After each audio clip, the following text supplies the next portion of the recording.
Esta es la predicación correspondiente al domingo 11 de diciembre de 2022 de la Iglesia Cristiana Cristo Viene de Algeciras. En esta mañana el texto de referencia para la predicación es el libro del profeta Isaías, capítulo 42, versículos 1 al 9. Hoy es tercer domingo de Adviento y no podemos pasar ese tiempo sin leer alguna porción del libro de Isaías, como viene siendo habitual en este tiempo.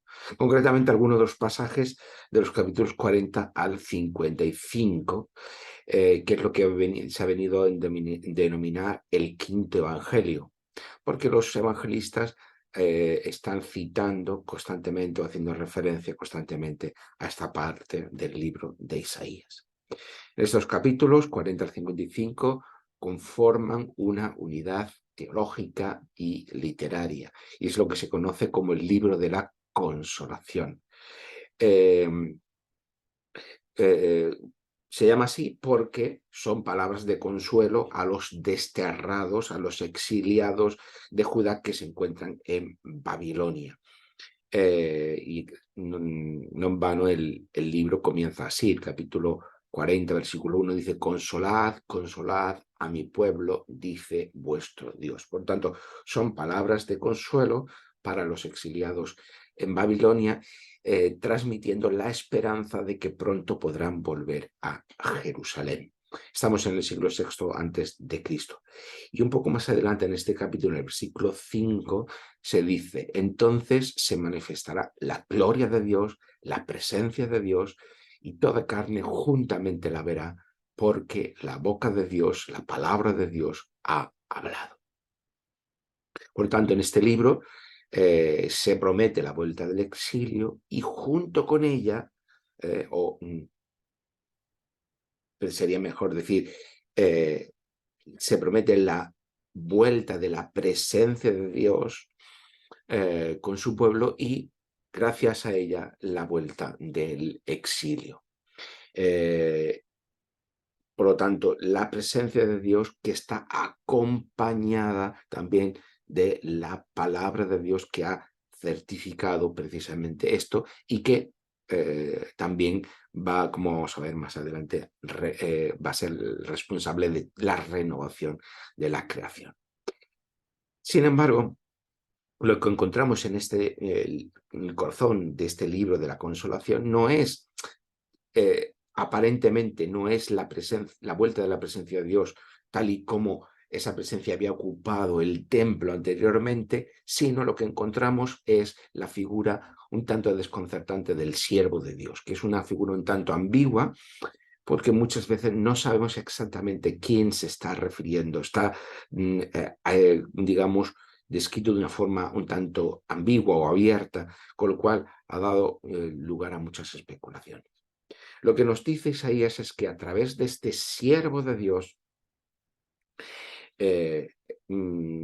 Dios mismo va a llevar su plan de salvación en favor de su pueblo y de toda la creación. No solamente, como vamos a ver, algo exclusivamente para su pueblo, sino en favor de todas las naciones y de toda la creación.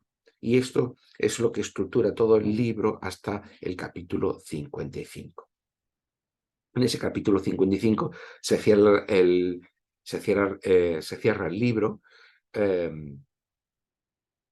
precisamente anunciando que Dios va a renovar toda su creación por medio de su palabra, junto al anuncio del final del exilio, que es lo que ya se nos había anticipado al principio del libro, y termina de la misma manera. Hay como, por eso establece ese principio y ese final para el libro, porque, o de esta sección, si queremos verlo así, de esta parte del libro de Isaías, porque hay una inclusión, es decir, un comienzo y un final que son iguales.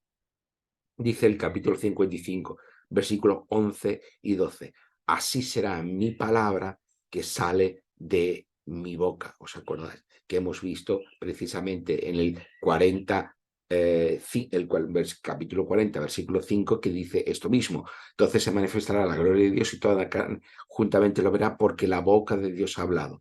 Y ahora en el capítulo 55, cuando ya está el libro terminando, dice, así será mi palabra que sale de mi boca.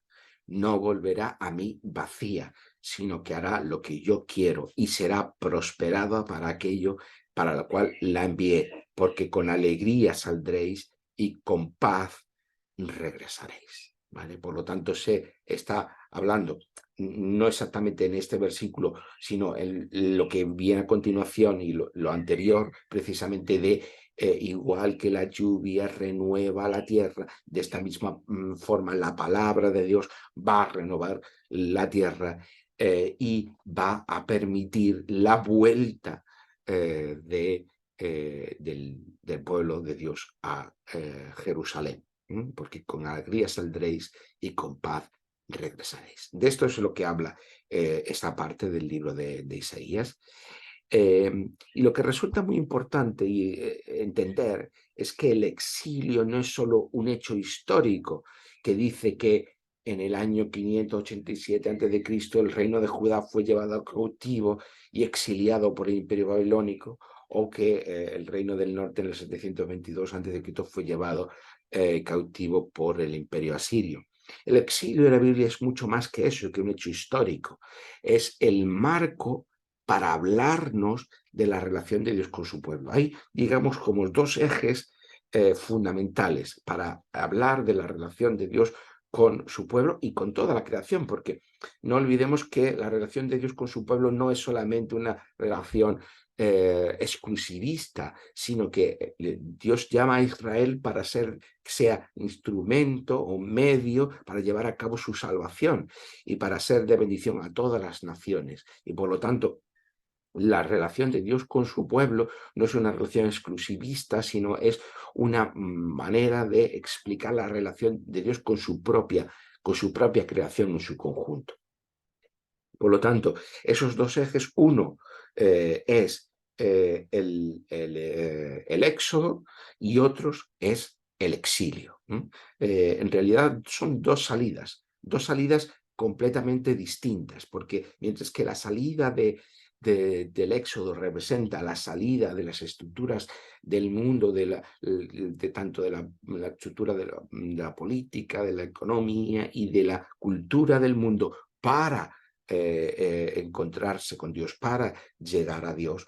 El exilio es completamente lo contrario, es la salida de Dios para refugiarse precisamente en las estructuras del mundo. En definitiva, esos son los dos ejes que vehiculan todo el Antiguo Testamento y que rebasan hasta el Nuevo Testamento, porque el Nuevo Testamento está constantemente bebiendo del Antiguo Testamento. Hay que verlos en continuidad, hay que verlos como una gran narrativa, no como una separación, porque si no, no podremos entenderlo correctamente. Muy bien, tenemos estas dos metáforas, dos ejes que sirven para hablar de la relación de Dios con su pueblo y con toda la creación. Por lo tanto, ese exilio, como decimos, nos describe la relación entre la relación entre Dios y su pueblo se ha distanciado. Nunca llega a quebrarse del todo, nunca llega a producirse una separación total.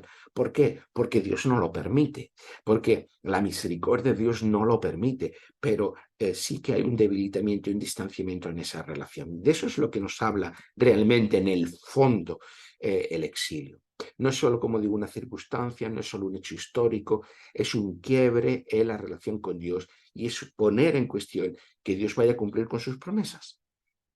Así que básicamente el exilio no es el exilio del reino de Judá o de la capital de Jerusalén. El exilio, como decimos, es un exilio de Dios y esto es muy importante tenerlo en cuenta. Entonces la pregunta es, ¿qué ha provocado este exilio de Dios? ¿Por qué el pueblo de Dios se ha exiliado de Dios mismo? Y la respuesta es muy clara y la tenemos a lo largo de toda la Biblia. Los pecados de Israel y de Judá. Los pecados de Israel y de Judá han provocado ese exilio de Dios. El pueblo de Dios ha sido infiel al pacto. Ese otro eje que hemos del que hemos estado hablando, el éxodo y el pacto, como los dos ejes vertebradores principales de toda la narrativa bíblica, y por otro lado el exilio. Pues el pueblo de Dios ha sido infiel al pacto, ha adorado a otros dioses, lo que le ha llevado a abandonar las nociones de justicia, de equidad y de misericordia, porque la adoración a otros dioses no implica solo el reduccionismo de decir tengo aquí una figura a la que se presta una adoración o no. Siempre eso tiene un entramado político, económico y cultural detrás. Por lo tanto, lo que lleva a la infidelidad a Israel, al pacto, es precisamente el abandono de aquello que se exigía en las cláusulas del pacto, que no es otra cosa que la ley dada en el Sinaí. Ya lo vimos al principio en esta temporada. La ley en realidad son las cláusulas por las que el pacto mantiene su vigencia. Y en esa ley, básicamente lo que se exige como elemento diferencial de otras adoraciones a otros dioses son nociones de justicia, de equidad y de misericordia para la sociedad y el pueblo que Israel tenía que encarnar. Por lo tanto, el abandono del pacto, la infidelidad al pacto y el refugio en otras adoraciones implica el abandono de estas nociones de justicia, de equidad y de misericordia. Y por lo tanto eso produce el exilio de Dios. A pesar de las repetidas advertencias de los profetas, el pueblo de Dios fracasó en su fidelidad al pacto.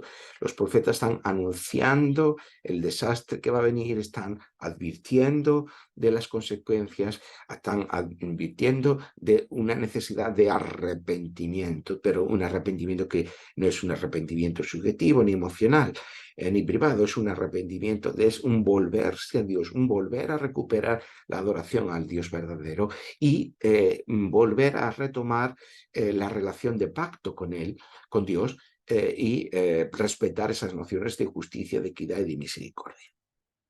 Pero el pueblo de Dios fracasa en su fidelidad al pacto y por lo tanto las consecuencias de esa infidelidad es el exilio geográfico e histórico, ¿no? Pero también, por supuesto, el exilio de Dios. Vemos que todos los elementos que podríamos decir religiosos, políticos, en realidad están todos interrelacionados, ¿no? Y esto es muy importante tenerlo siempre en cuenta. Sin embargo, bien podría ocurrir que aquí fuera el final de la historia de Israel, del pueblo de Dios, y bueno, pues podríamos poner ese punto y final. Sin embargo, de manera absolutamente sorprendente, una y otra vez, Dios no da por buena esa situación de que su pueblo es infiel y que por lo tanto su propósito de salvación y de bendición para toda su creación quede fallido. Así que lo que hace es prometer constantemente la renovación del pacto. Y con esa renovación del pacto promete el perdón de los pecados que han causado el exilio. Y a su vez promete la vuelta propia del exilio y con ello la transformación de toda la creación. No en vano, el comienzo de esta sección, capítulo 40, versículo 2, dice: hablad al corazón de Jerusalén, decidle a voces que su tiempo ya ha cumplido, que su pecado está perdonado, que doble ha recibido de la mano del Señor por todos sus pecados. Los pecados, es lo que hemos estado viendo las semanas, los pecados de Israel, los pecados de Judá, pecados del pueblo de Dios son los pecados que ya hemos estado viendo estas semanas anteriores en los profetas, la denuncia de los profetas, ¿no? Que tienen que ver precisamente contra esa misericordia, contra esa justicia, contra esa equidad y por supuesto con la verdadera adoración a Dios que conlleva precisamente esos elementos. Eso es lo que se anuncia en el comienzo de este libro. Consolaos, recibid el consuelo porque no solamente vais a volver, sino vais a poder volver y la presencia de Dios va a volver a estar presente con su pueblo porque vuestros pecados han sido perdonados. Y ese perdón de los pecados no se hace porque haya habido ningún tipo de condición por parte de Israel, sino que Dios en su misericordia ha puesto fin a esos pecados, se ha olvidado de esos pecados, ha perdonado esos pecados y eso va a permitir la vuelta del exilio. Y entender todos estos elementos que van juntos, que a veces nosotros, nuestra mentalidad moderna, los separamos y entendemos que son cosas distintas, pero entender que en la cultura de la Biblia, en la forma de pensar de la Biblia, todo está unido, es muy importante para comprender de lo que está hablando Isaías, porque si no, y esta siempre es mi intención, siempre como pastor, como maestro, como teólogo, de poder dar recursos para enseñar a todo el mundo a leer la Biblia, porque lo que hacemos aquí no solamente es dar un sermón para animar, para fortalecer la fe, para estimular la fe, para invitar a otros a que se unan a la fe que se nos manifiesta en el testimonio bíblico, sino también a comprender la Biblia, comprender de qué es lo que la Biblia nos está hablando en cada momento, para que de esta forma podamos tener una renovación si somos creyentes, podamos comprender más y mejor la Biblia, es profundizar nuestra espiritualidad, profundizar nuestra relación con Dios, profundizar en nuestro compromiso con el Señor, profundizar con nuestro compromiso con la Iglesia, profundizar en nuestro servicio a la sociedad. Pero todo eso viene precisamente de un conocimiento mejor y más fiel a la Escritura. Y eso es lo que pretendemos hacer siempre aquí. A veces, quien no está habituado puede resultar un tanto complejo, pero las cosas que merecen realmente la pena en esta vida necesitan de un esfuerzo, necesitan de una disciplina. Y entender la Biblia y estudiar la Biblia requiere de ese esfuerzo y requiere de esa disciplina. Cualquier otra cosa es mentir, cualquier otra cosa es crear unos reduccionismos falsos y que producen confusión en la gente.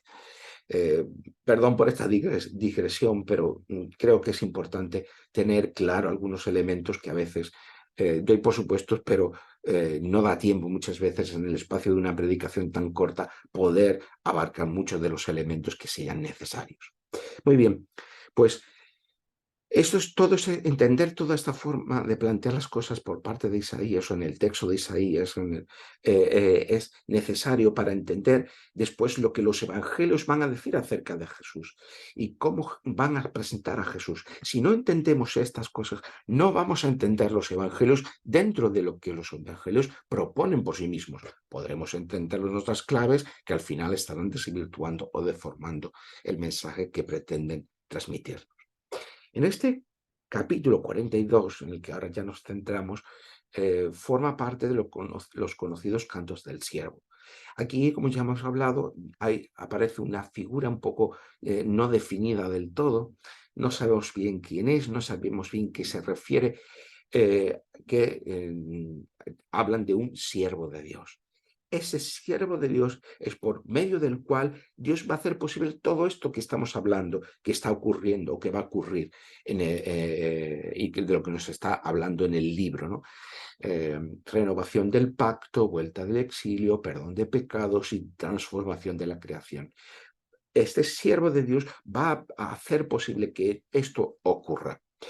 Pero claro, la pregunta es, ¿quién es el siervo de Dios? Y ha habido muchas identificaciones sobre este siervo de Dios. Pero la pregunta más básica es, ¿en realidad está hablando de una persona o está hablando de Israel como pueblo de Dios? Si es una persona, ¿quién es? Y si es Israel, ¿por qué en los cantos se presenta con rasgos personales? Este contraste lo tenemos en toda esta parte del libro. Básicamente, la referencia principal del siervo es Israel, está relacionado con Israel. En capítulo 41 del versículo 8 dice, pero tú, Israel, siervo mío eres tú. Jacob, a quien yo escogí, descendencia de Abraham, mi amigo. Claramente se está refiriendo al pueblo de Israel.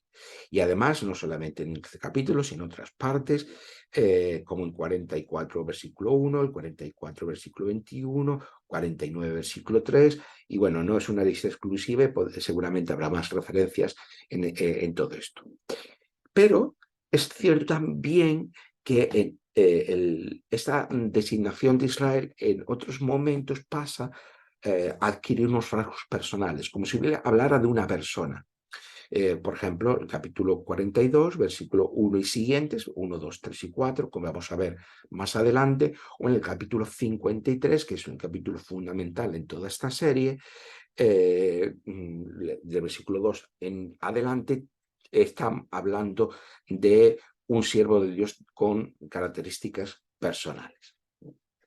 Entonces, digamos, por hacerlo muy esquemático, la lectura judía de los amigos y hermanos judíos es entender este siervo de Dios como el pueblo de Israel. Y siempre está hablando del pueblo de Israel, que cuando esa figura adquiere rasgos personales, es digamos, un recurso literario, pero que en realidad sigue hablando del pueblo de Israel. Esa sería la interpretación judía. Y en el momento en el que se produjo la vuelta del exilio, pues ya está cumplido lo que este libro está hablando.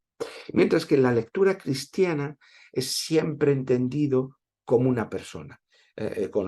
Se enfatiza esos rasgos personales o individuales y después se van a aplicar o asignar a Jesús de Nazaret. Pero no porque los cristianos no lo hayamos inventado, sino porque el propio evangelio, los propios evangelios, así lo están haciendo. Así que la cuestión clave es que cada una de esta parte olvida algo de la otra. Y ambas lecturas en realidad son necesarias, porque ambas lecturas convergen, porque los textos que se muestran ambiguos en realidad están convergiendo. Y el error está en separarlo, es decir, o es una cosa o es otra. Pero en realidad son ambas, porque el siervo de Israel, tenemos que dar la razón a los amigos y hermanos judíos, es Israel, y eso está muy claro, y hay que ser honestos y hay que decir que efectivamente están refiriéndose a Israel. Pero además ese siervo de Dios adquiere unos rasgos personales. Por lo tanto, no es una contradicción que sea Israel y al mismo tiempo sea una persona. De hecho, esta doble condición es la que se presenta, por ejemplo, en el capítulo 49 del versículo, el capítulo 49, empezando, por ejemplo, en el versículo 3, que dice: el siervo de Israel, el siervo de Dios es Israel. Y dice: me dijo, mi siervo eres, Israel, porque en ti me gloriaré.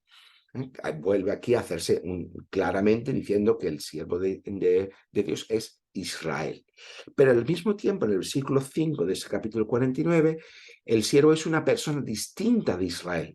Ahora pues, el Señor, el que me formó desde el vientre para ser su siervo, para hacer volver a él, a Jacob, y para congregarle a Israel, porque estimado ser los ojos del Señor, el Dios mío será mi fuerza.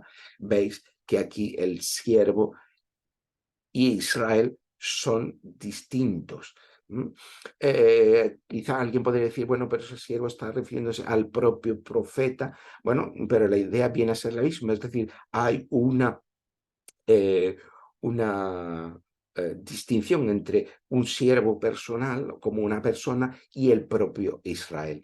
Pero más adelante de ese capítulo vamos a ver cómo sobre este siervo se vuelve a decir lo que vamos a leer ahora en el capítulo 42, que es luz de las naciones. Por lo tanto, no puede estar refiriéndose al profeta, sino al siervo de Dios como tal. Y por lo tanto aquí hay esta ambigüedad o esta dualidad o esta distinción entre lo personal y lo colectivo.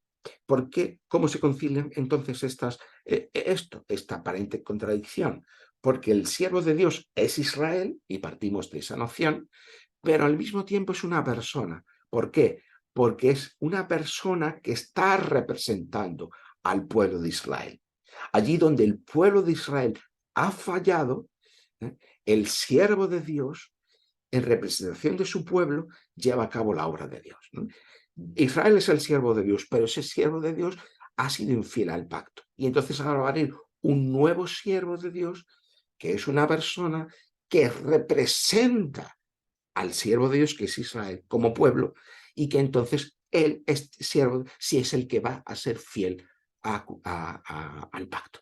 Y va a permitir con esa fidelidad que se cumplan las promesas hechas por Dios. Los primeros cristianos eran judíos, no debemos esto nunca olvidar.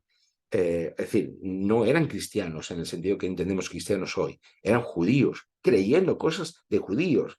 Permitidme esta reducción, esta simplificación. Y no vieron una contradicción en que Jesús encarnase a este siervo de Isaías, en representación de Israel, siendo fiel al pacto para ser luz, como dice el texto del capítulo 42, a todas las naciones. Por lo tanto, tenemos esta doble noción que queda encarnada en este siervo de Dios que en el Nuevo Testamento va a hacer coincidir también con la figura del Mesías. Porque precisamente esta condición de ser luz a todas las naciones era la vocación que tenía Israel y que de alguna manera había fracasado en ella. Era la vocación que había recibido en esa promesa fundadora de Israel como pueblo. En Génesis 12, versículo 3, la promesa que Dios da a Abraham, diciendo que en su familia serán benditas todas las familias de la tierra. Y esta es la vocación que Israel debía de cumplir, pero que en realidad, por mostrarse infiel al pacto, no cumple. Y eso es lo que este texto nos dice, el texto del capítulo 42, nos dice que Dios va a hacer a través de su siervo. Versículo 6 de este capítulo 42. Yo, el Señor, te he llamado en justicia y te sostendré por la mano. Te guardaré y te pondré por pacto al pueblo. ¿Veis? Que aquí hay una distinción entre el siervo y el pueblo. ¿Vale? Te pondré por pacto al pueblo por luz de las naciones o por luz del mundo. Dios renueva el pacto con su pueblo y lleva la luz a las naciones, a todo el mundo, por medio de su siervo, de manera que se puede acabar con su exilio, se puedan perdonar los pecados y se dé comienzo la nueva creación, que es como termina la tercera parte del libro de Isaías o el libro de Isaías en su conjunto. Termina precisamente con eso, con la vuelta de el pueblo de Dios, el pueblo judío a Jerusalén, y con la promesa de nuevos cielos y nueva tierra. Así es como termina el libro de Isaías. Y de esta manera es como Mateo está leyendo también Isaías 42, versículos 1 al 4, que ahora lo vamos a leer. Cuando lo cita en Mateo, capítulo 12, versículos 15 al 17, cuando dice, cuando Jesús supo esto, se retiró de allí. Está hablando de que está sanando en sábado, hay una serie de películas que están hablando precisamente de la obra de Jesús en su ministerio público. Dice, y lo siguió mucha gente y sanaba a todos. Y les encargaba rigurosamente que no lo descubrieran para que se cumpliera lo que dijo el profeta Isaías. Y a continuación cita Isaías 42, versículos 1 al 4, que dice, los versículos de 18 al 21 de Mateo 12. Este es mi siervo a quien he escogido, mi amado en quien se agrada mi alma. Pondré mi espíritu sobre él y a los gentiles anunciará juicio. No contenderá, ni voceará, ni nadie oirá en las calles su voz. La caña cascada no quebrará y el pábilo que humea no apagará hasta que haga triunfar el juicio. Los gentiles esperarán su nombre. ¿Veis cómo aquí Mateo está aplicando a Jesús o está leyendo a Jesús a través de los ojos de Isaías? Por lo tanto, Jesús es este siervo de Dios que no actúa con estridencias ni levantando la voz, tampoco destruyendo lo poco que le queda a Israel, que es simbolizado como esa caña cascada, como una pequeña luz que está a punto de extinguirse, conservando eso poco que queda, hasta que Él va a traer la victoria definitiva. Y esto es lo que Mateo nos está diciendo respecto de Jesús en relación a Isaías. Y algo interesante es que Mateo relaciona la obra del siervo, porque tenemos la idea de la obra, la figura del siervo como la figura del siervo sufriente en Isaías 53 para aplicarlo a lo que ocurre con Jesús en la cruz, y es correcto, es cierto, pero fijaos como aquí Mateo está usando Isaías 42 para aplicarlo a la vida de Jesús, al ministerio público de Jesús. Y lo que esto nos lleva es a cómo entender que no solamente la muerte y la resurrección, que son importantísimas y son esenciales en la obra de Dios que Dios está haciendo en el mundo, sino que también la propia vida de Jesús es un medio por el que Dios está poniendo orden en su creación. Es decir, cuando Jesús está sanando, es una manera de decir, el reino de Dios está llegando de manera, la presencia de Dios está irrumpiendo a través de mí, está obrando, está sanando, está liberando a la gente de sus dolencias psíquicas, físicas, sociales, culturales, religiosas, etc. Y eso forma parte de esa ordenación de Dios, de su creación, de esa poner orden en su creación. Por lo tanto, cuando vemos los milagros, que es una palabra, digamos, un concepto moderno en realidad, esas obras maravillosas que Jesús está haciendo, en realidad no son suspensiones de las leyes naturales como se entiende modernamente, sino que es que Dios está irrumpiendo por medio de Jesús en el mundo, la presencia de Dios, y por tanto está poniendo orden en su creación. No está hablando de una legitimación de Jesús como Mesías, como Hijo de Dios, está hablando de que el reino de Dios, el reinado de Dios está llegando en el mundo y por tanto está poniendo orden en su creación. De eso es lo que está hablando. Por lo tanto, la vida de Jesús forma parte de esa obra de restauración de Dios, de su creación. O lo que nos está mostrando es cuando Dios irrumpe, lo que ocurre es esto, una liberación, sanación, un orden justo para el mundo. Pero, además, si comparáis lo que escribe Mateo con el texto de Isaías, veréis diferencias. La diferencia más importante es que es cómo termina. Mateo está citando el texto griego y no el texto hebreo de Isaías. Sabéis que hay un texto del Antiguo Testamento en hebreo y otro en griego. Bueno, no podemos entrar en ese tema. Pero él está leyendo el texto en griego y el texto está terminando de esta forma. Los gentiles pondrán su esperanza en el mundo, en su nombre, perdón. Los gentiles pondrán su esperanza en su nombre. O podríamos traducirlo también como el mundo pondrá su esperanza en su nombre. Así que el tiempo de Adviento nos habla de esta esperanza, de que el mundo recibe la luz de Dios. En el hemisferio norte es un momento en el que la luz, ahí tenemos menos horas de luz y por lo tanto tenemos los días más oscuros en esta época del año. Y es ese símbolo que usamos para hablar precisamente en este tiempo de la luz que es Jesús, ¿no? Que el mundo recibe la luz de Dios por medio del Mesías y del siervo que fue Jesús. Y que de esta manera el mundo puede poner su esperanza en él, que cumplió representativamente con el papel del pueblo de Dios, poniendo fin a su exilio y llevando a cabo el perdón de sus pecados para dar comienzo a una nueva creación. Estas todas las promesas que estaban dadas por Dios a su pueblo, que es lo que iba a ocurrir y precisamente es lo que Jesús encarna como el siervo de Dios. A día de hoy, el mundo sigue exiliado de Dios. Guerras, injusticias, perversión del derecho, abuso de los más vulnerables, explotación de la creación buena de Dios. El mundo sigue exiliado de Dios. Pero lo importante es que es el Dios que se testimonia en la Biblia es un Dios de absoluta misericordia. ¿Qué significa esto? Significa que Dios no abandona al mundo. Aunque el mundo esté exiliado de Dios, Dios no abandona su creación.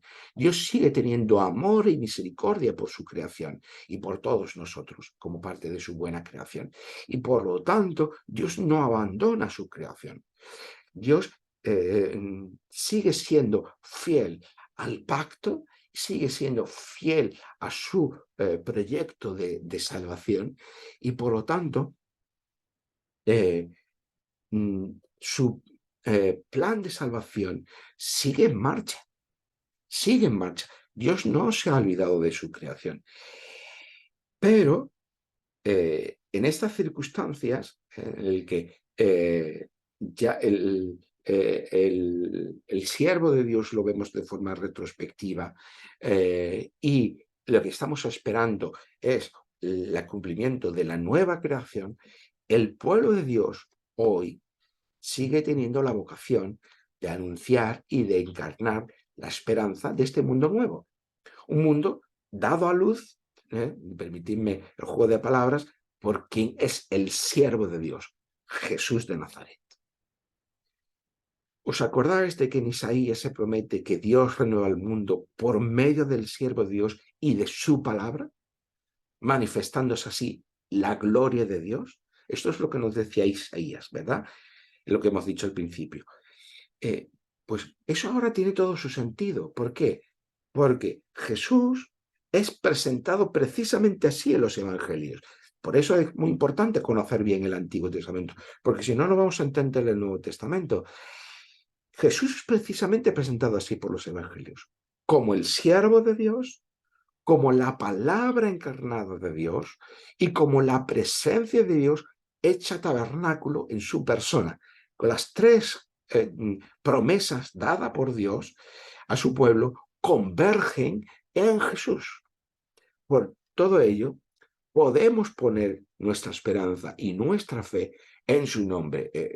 La referencia al nombre siempre es la referencia a quién es. Por lo tanto, podemos poner nuestra esperanza y nuestra fe en este Jesús de Nazaret, que es siervo de Dios, palabra encarnada de Dios y presencia de Dios hecha tabernáculo. Porque aquí es donde está la clave. Y aquí es donde quiero llamar la atención en este momento. ¿Dónde está nuestra esperanza? En medio de la oscuridad de la noche, y no olvidemos que la noche siempre va a llegar a nuestra vida en un momento determinado, sea como sociedad, o sea como familia, o como individuos, la noche siempre acaba llegando a nuestra vida. En medio de la oscuridad, ¿cuál es nuestra luz? ¿Cuál es nuestra esperanza? Muchas personas hoy, nuestra sociedad, no pueden dar respuesta a esta pregunta. Porque la cultura de nuestra sociedad eclipsa el rostro de Dios, por usar una metáfora bíblica. El rostro de Dios es la persona de Dios, ¿no? La presencia de Dios. La cultura de nuestra sociedad en Occidente ha eclipsado el rostro de Dios. ¿Y qué ocurre cuando se produce ese eclipse de Dios? Cuando llega la noche, no tenemos luz, no podemos ver en la oscuridad.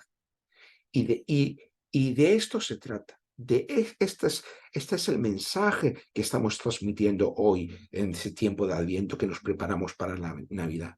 Que necesitamos luz en medio de la oscuridad. Y esa luz es Jesús. Esa luz que es la luz del mundo, como el siervo de Dios, que trae la luz al mundo, que es la palabra encarnada de Dios y que es esa presencia de Dios hecha carne. Y todo ello nos da el sentido para comprender las palabras de Jesús hechas a sus propios discípulos. También en el Evangelio de Mateo, capítulo 5, versículos 14 al 15, cuando les dice a sus discípulos, vosotros sois la luz del mundo. ¿Por qué? Porque la luz ha alumbrado ya a vuestras vidas. Por lo tanto, vosotros sois la luz del mundo. Es decir, somos el reflejo de la luz que hemos recibido. La luz del mundo, que es Jesús, está incidiendo sobre nosotros y nosotros somos reflectores de esa luz. Por tanto, por el hecho de ser esos reflectores de luz para el mundo, dice Jesús a sus discípulos, una ciudad situada en lo alto de una montaña no puede ocultarse, ¿vale? Está allí en lo alto del monte y a una distancia muy lejana se puede ver. Tampoco una lámpara de aceite se enciende y se tapa con una vasija para que no dé luz, sino que la lámpara que está desnuda para que irradie esa luz. Por tanto, se pone en el candelero para que alumbre a todos los que están en la casa, dice Jesús. Pues vosotros sois esa luz del mundo, que habéis recibido la luz de Jesús. Y esa es la vocación que en este tiempo de Adviento también recibimos como pueblo de Dios, que recordamos en este tiempo de Adviento, la de reflejar la luz que hemos recibido de aquel que es la luz del mundo. Que el Señor nos ayude y invitamos a todos los que nos estén escuchando en esta mañana precisamente a reflexionar que en medio de la oscuridad de la noche de nuestra vida, ¿dónde está puesta la esperanza? ¿Y cuál es la luz que va a alumbrar en medio de esa oscuridad? Nosotros invitamos a descubrir que esa luz es Jesús, el Mesías, el siervo de Dios, la palabra encarnada de Dios, la presencia de Dios hecha carne. Que así sea.